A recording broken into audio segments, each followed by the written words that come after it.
Pipasalig ang Department of Public Works and Highways 1st District Engineering Office sa Davao Oriental nga ilang paspasan ang pagpanubay sa mga nadaot nga water pipes aron mabalik ang supply sa tubig sa Barangay Maglahos, Katil, Davao Oriental.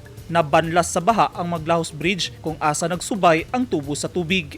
Nakigpulong na kagahapon si District Engineer Cirilo Lasaca kang Assistant Department Head Francis Jason Bendulo sa Provincial Disaster Risk Reduction and Management Office aron masigurong mabalik na ang supply sa tubig sa nasgutang barangay karong Domingo. Magpahigayon sab og major groundworks ang DPWH sama sa installation of water pipes, hose ug uban pang koneksyon aron mailisdan ang daan nga mga tubo sa tubig nga nahagsa kauban sa tulay. Sumala ni Engineer Lasaca, priority sa iyang team ang pagbalik sa supply sa tubig sa labing dali nga panahon sanglit.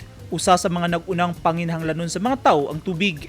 Nakatakda sab nga magmuntar og mga solar lights karong adlaw ang probinsyal nga gobyerno sa Davao Oriental sa nasangpit nga barangay. Gimanduan na ni Governor Nelson Dayang Hirang ang tanang concerned agencies nga dalion ang pagpanghatag og hinabang sa mapiktadong barangay sa ilang probinsya. Samtang nakigalayo na sab sa DPWH si 1st District Representative Congresswoman Corazon Malanyaon aron paspasan usab ang konstruksyon sa mga nagubang infra projects sa unang distrito tungod sa baha.